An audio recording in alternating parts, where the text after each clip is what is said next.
tell you is I ain't give up. And at one time, that's what they were trying to make me do.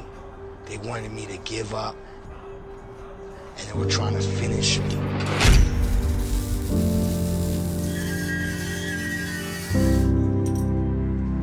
It didn't work.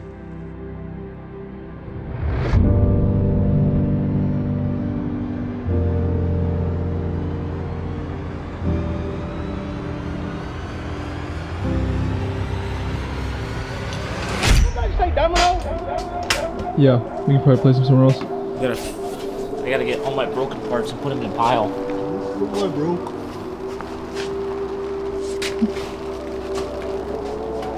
What are we doing? I'm gonna start the car up. So this is first start since the crash. Let me see the keys real quick.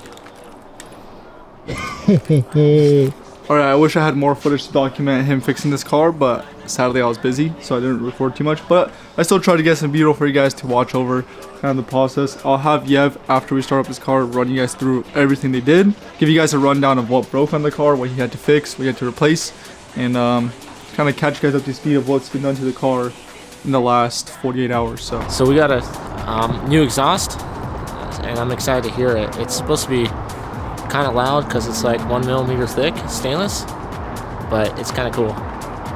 It's also Kakimoto. It's sitting kind of funky right now because I gotta adjust it.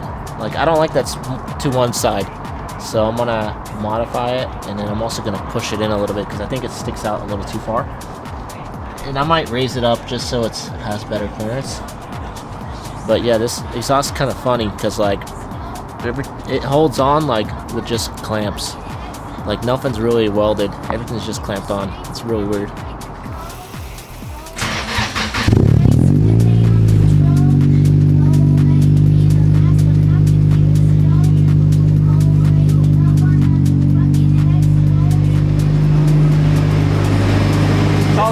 This is why you get your car tuned by Jason. I mean, that was cold start. This car sat for like 2 months and then just cranked right over. Didn't even really have to even give it gas.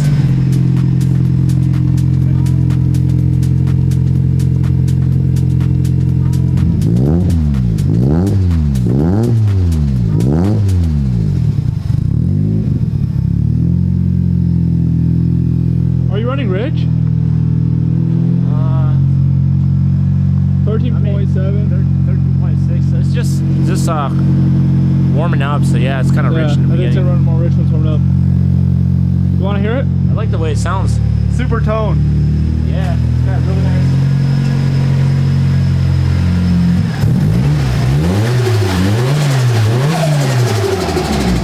Yeah, it's alive.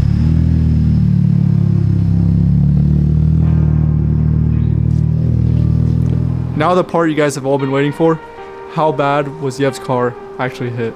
So I got Yev right here, I'm gonna have him explain it. Then I'll show you guys where all the repairs were done and give you guys a little rundown of how his car sits right now. So me and Reuven, we spent yesterday working on this thing. There was a lot of stuff that was wrong with this car that got messed up. In the back, we had a lower control arm that I had to change out on this side. And you know, the wheel got messed up on that side in the back.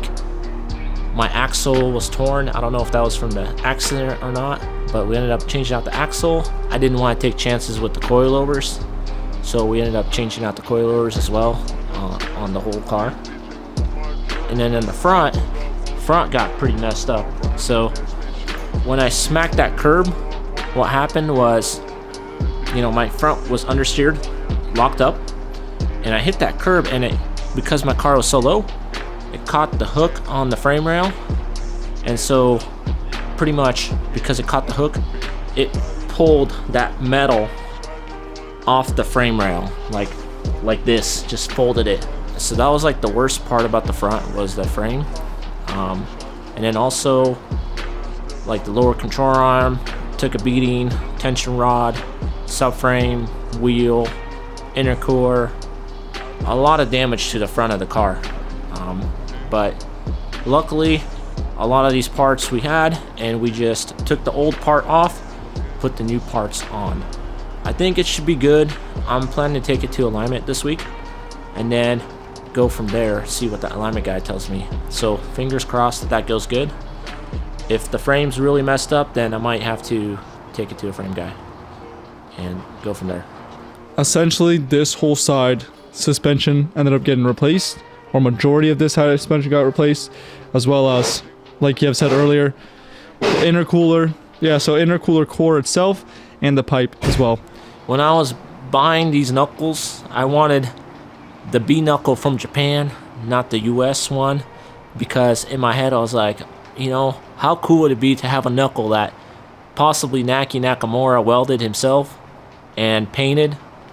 And it turns out that me and Ruben both agree that Naki Nakamura probably himself did weld this knuckle, because that thing fell apart on me during the crash. Not only did this side snap in half, but according to Ruben, when he was taking off the tie rod on that one, he popped out the ball joint and that one just broke into 2 pieces. So I don't know what that means for B-Knuckle. This is just our experience with them, but these things were, the quality control is just not there.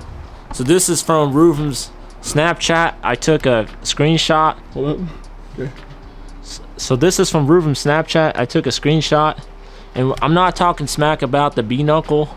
Maybe they do this for crumple zone reasons, like me, you know, when I crashed, instead of messing up my knuckle, it just fell apart. But as you can see, the welds weren't really penetrated that well. Ruben thinks it was welded with the stick welder. This is so bad, bro. The fact that there's that much rust in there too, bro.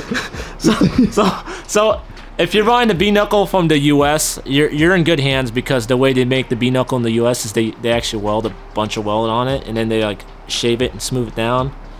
In Japan, what they do is they literally cut the knuckle and they stack it on the other knuckle. I don't even think they grind the paint off in the knuckle. They just arc weld it together. It makes for a nice crumple zone.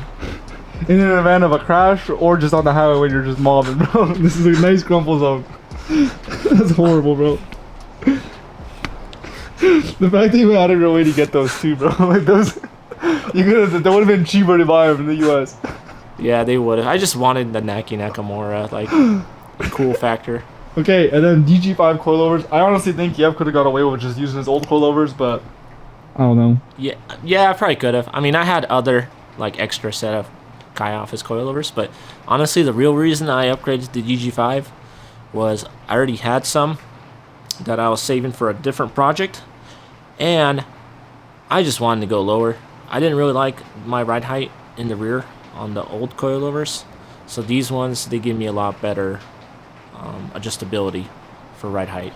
So yeah, safe to say that this car is now properly fitted and almost ready to go and be taken on its first test drive after all the repairs. So not too bad. Quite a bit of damage actually for such a small crash, or what looked like a small crash, but I feel like this is just how S13s are. Super duper fragile cars. When people say these things are tin cans, they literally mean these things are tin cans. Like, they just crumple. I guess that makes it a little cooler. Did you find out why your hatch and window? So window, I think because of the impact, I don't know, my bolts might have shifted a little bit for like the window itself, because the door opens and closes fine. And same as the hatch. My hatch must have shifted a little bit too. It was a pretty bad crash, man. Like, think about it. Like 40, maybe 50 miles per hour, hitting a curb, jumping it, hitting a tree. It was not good.